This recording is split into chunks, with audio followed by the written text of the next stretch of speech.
الحمد لله رب العالمين والعاقبة للمتقين والصلاة والسلام على أشرف الأنبياء والمرسلين وعلى آله وصحبه ومن تبعهم بإحسان إلى يوم الدين أما بعد. درود شریف کا نذرانہ پیش کریں. اللهم صل على سيدنا ومولانا محمد معدن الجود والكرم وآله وصحبه وبارك وسلم. بہر شر کے 16ویں حصے کتاب الحظر والاباحہ میں سے مصافحہ اور معانقہ کے متعلق بہت ساری احادیث کریمہ آپ نے سماعت فرمائی. مزید اسی موضوع کے تحت جو احادیث کریمہ ذکر کی گئی ہیں وہ آپ کے سامنے پیش کی جائے گی. ترمذی نے ام المؤمنین سیدتنا عائشہ صدیقہ رضی اللہ تعالی عنہ سے روایت کی کہ زید بن حارثہ رضی اللہ تعالی عنہ جب مدینہ منورہ میں آئے، نبی کریم صلی اللہ علیہ وسلم میرے مکان میں تشریف فرما تھے. حضرت زید بن حارثہ رضی اللہ تعالی عنہ نے آ کر دروازہ کھٹکھٹایا.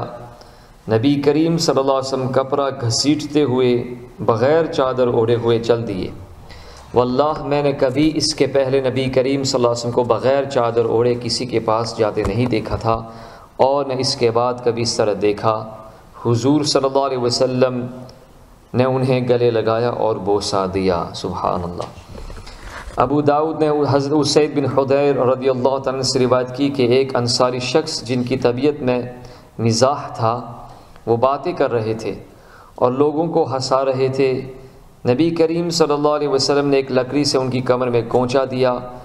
انہوں نے حضور صلی اللہ علیہ وسلم سے عرض کی مجھے اس کا بدلہ دیجیے. نبی کریم صلی اللہ علیہ وسلم نے فرمایا کہ بدلہ لے لو. انہوں نے کہا کہ حضور صلی اللہ علیہ وسلم قمیص پہنے ہوئے ہیں، میرے بدن پر قمیص نہیں ہے. نبی کریم صلی اللہ علیہ وسلم نے قمیص ہٹا دی. وہ چپٹ گئے اور پہلو مبارک کو بوسہ دیا اور یہ کہا کہ میرا مقصد یہی تھا، بدلہ لینا مقصود نہیں تھا، بلکہ آپ کے جسم مبارک سے تبرک حاصل کرنا تھا.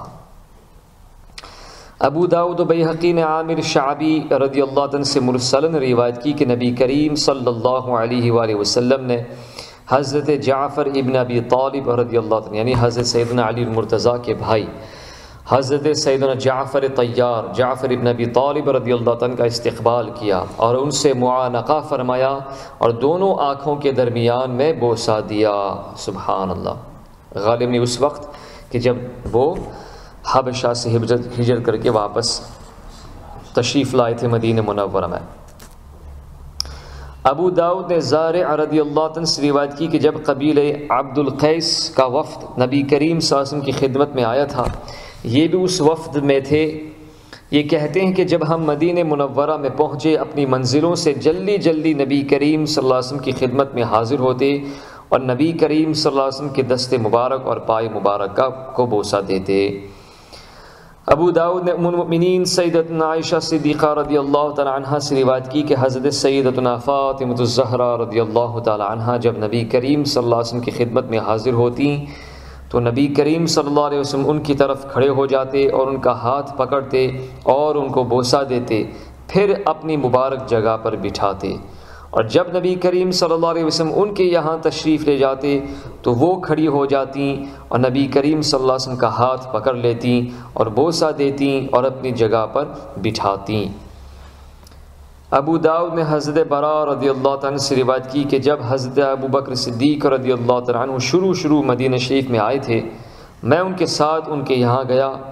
حضرت عائشہ صدیقہ رضی اللہ عنہ بخار میں لیٹی ہوئی تھیں. حضرت ابو بکر صدیق رضی اللہ عنہ ان کے پاس گئے اور پوچھا بیٹی کیسی ہو، اور ان کے رخسارے پر بوسہ دیا. ترمذی نے حضرت صفوان بن عسال رضی اللہ عنہ سے روایت کی کہ 2 یہودی نبی کریم صلی اللہ علیہ وسلم کی خدمت میں حاضر ہوئے اور یہ سوال کیا کہ کھلی ہوئی 9 نشانیاں کیا ہیں؟ نبی کریم صلی اللہ علیہ وسلم نے ارشاد فرمایا اللہ کے ساتھ کسی کو شریک نہ کرو اور چوری نہ کرو اور زنا نہ کرو اور جس جان کو اللہ نے حرام کیا ہے اسے ناحق قتل نہ کرو اور جو جرم سے بری ہو اسے بادشاہ کے پاس قتل کے لیے نہ لے جاؤ اور جادو نہ کرو اور سود نہ کھاؤ اور عفیفہ پر زنا کی تہمت نہ دھرو اور لڑائی کے دن منہ پھیر کر نہ بھاگو اور خاص تم یہودی ہفتے کے متعلق حد سے تجاوز نہ کرو. جب نبی کریم صلی اللہ علیہ وسلم نے یہ فرمایا تو انہوں نے حضور صلی اللہ علیہ وسلم کے ہاتھوں قدموں کو بوسہ دیا۔ ابو داؤد نے حضرت عبداللہ بن عمر رضی اللہ تعالی عنہما سے روایت کی، کہتے ہیں کہ ہم حضور صلی اللہ علیہ وسلم کے قریب گئے اور آپ کے دست مبارک کو بوسہ دیا۔ سبحان اللہ۔ صحیح بخاری مسلم میں حضرت ابو سعید خدری رضی اللہ عنہ سے مروی کہ جب بنو قریظہ اپنے قلعے سے سعد بن معاذ رضی اللہ عنہ کے حکم پر اترے تو نبی کریم صلی اللہ علیہ وسلم نے سعد بن معاذ رضی اللہ عنہ کے پاس آدمی بھیجا اور وہ وہاں سے قریب میں تھے۔ جب مسجد کے قریب آ گئے تو نبی کریم صلی اللہ علیہ وسلم نے انصار سے فرمایا قوموا الی سیدکم، اپنے سردار کے پاس اٹھ کر جاؤ، یعنی ان کی تعظیم کے لیے اٹھ کر جاؤ۔ بیہقی نے شعب الایمان میں حضرت ابو ہریرہ رضی اللہ عنہ سے روایت کی، کہتے ہیں کہ رسول اللہ صلی اللہ علیہ وآلہ وسلم مسجد میں بیٹھ کر ہم سے باتیں کرتے، جب نبی کریم صلی اللہ علیہ وسلم کھڑے ہوتے ہم بھی کھڑے ہو جاتے اور اتنی دیر کھڑے رہتے کہ حضور صلی اللہ علیہ وسلم کو دیکھ لیتے کہ بعض ازواج مطہرات کے مکان میں تشریف لے گئے۔ یہ ان کا ادب تھا، سبحان اللہ۔ ترمذی و ابو داؤد نے حضرت امیر معاویہ رضی اللہ عنہ سے روایت کی کہ رسول اللہ صلی اللہ علیہ وسلم نے فرمایا جس کی یہ خوشی ہو، جو اس بات کو پسند کرتا ہو کہ لوگ میری تعظیم کے لیے کھڑے رہیں، وہ اپنا ٹھکانہ جہنم میں بنائے، نعوذ باللہ۔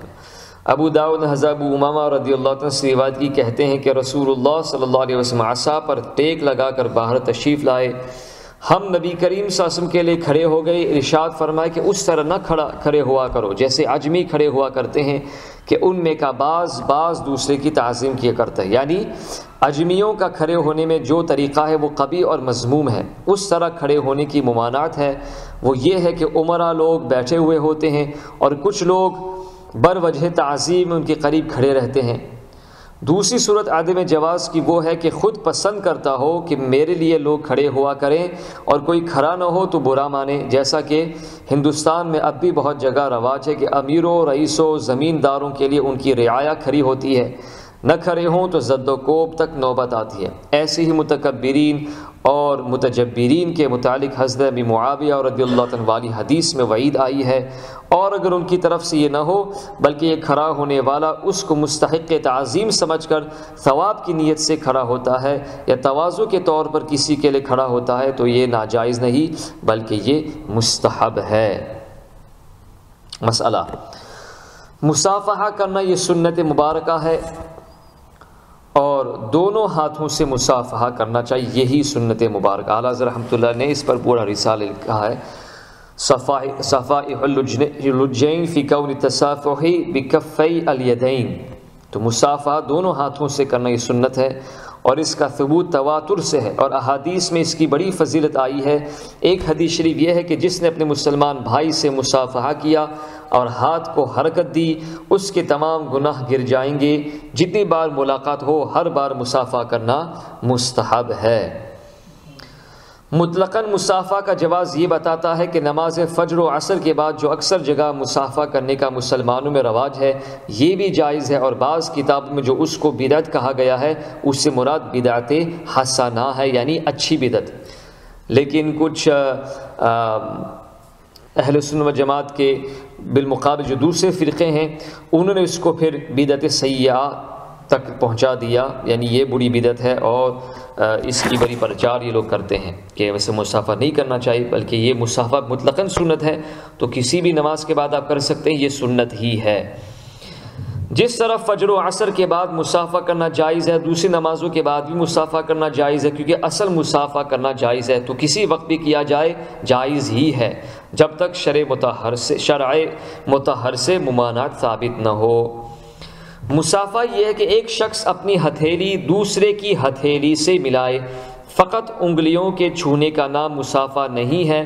سنت یہ ہے کہ دونوں ہاتھوں سے مصافحہ کیا جائے اور دونوں کے ہاتھوں کے مابین کپڑا وغیرہ کوئی چیز حائل نہ ہو۔ یہ امام ابن عابدین شامی رحمۃ اللہ علیہ نے رد المختار میں ذکر فرمایا ہے۔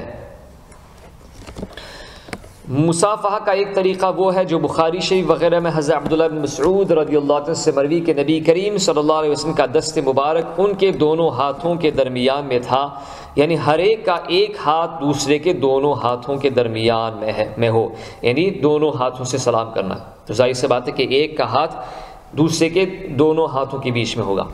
دوسرا طریقہ جس کو بعض فقہا نے بیان کیا ہے اور اس کی نسبت بھی وہ کہتے ہیں کہ حدیث شریف سے ثابت ہے، اور صوفیہ کرام اور جو ہمارے سلسلے کے پیرن عزا میں انہوں نے وہ بیعت کا طریقہ بھی اسی طرح لیتے ہیں کہ ہر ایک اپنا داہنا ہاتھ دوسرے کے داہنے سے اور بایاں بائیں سے ملائے اس طرح، اور انگوٹھی کو دبائے کہ انگوٹھے میں ایک رگ ہے کہ اس کو پکڑنے سے محبت پیدا ہوتی ہے۔ سبحان اللہ۔ تو اللہ رب العزت ہم سب کو ان سنتوں پر عمل کرنے کی توفیق عطا فرمائے۔